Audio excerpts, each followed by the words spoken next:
गणेशोत्सवासाठी चाकरमाने कोकणात यायला लागलेले आहेत। मोठ्या संख्येने चाकरमाने कोकणात दाखल होत आहेत। आपण या दृश्यांमधून पाहू शकताय की चाकरमान्यांचा जो प्रवास आहे हा खडतर प्रवास या ठिकाणी होताना दिसतोय।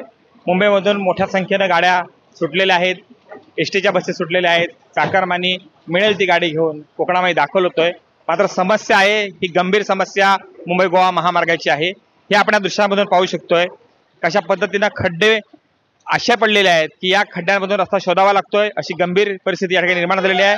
चाकरमान्यांचा जो प्रवास आहे कोकणामधला हा सुरू झालेला आहे आणि याच खड्ड्यांमधून त्यांना इथं प्रवास करावा लागतोय। यामुळे होणारा जो प्रवास आहे हा खड्ड्यामुळे काही तास उशिरानं होतोय।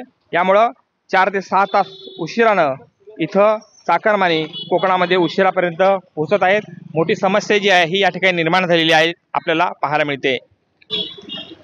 मागील काही वर्षांपासून मुंबई गोवा महामार्गावरचं काम जे आहे हे युद्धपातळीवरती सुरू आहे।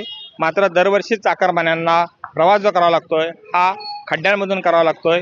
याही वर्षी हे खड्डे भरले जातील असं आश्वासन दिलं गेलं होतं, मात्र कोणत्याही आश्वासनाची पूर्तता झालेली नाही आहे। यामुळे यावर्षी ही चाकरमान्यांचा कोकणामध्ये येण्याचा प्रवास जो आहे हा खड्डेमय रस्त्यातूनच होताना दिसतोय।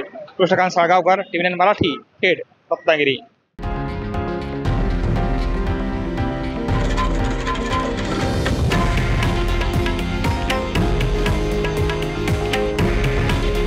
हे आहे देशातील नंबर 1 न्यूज नेटवर्क आणि आपण पाहत आहात TV9 मराठी।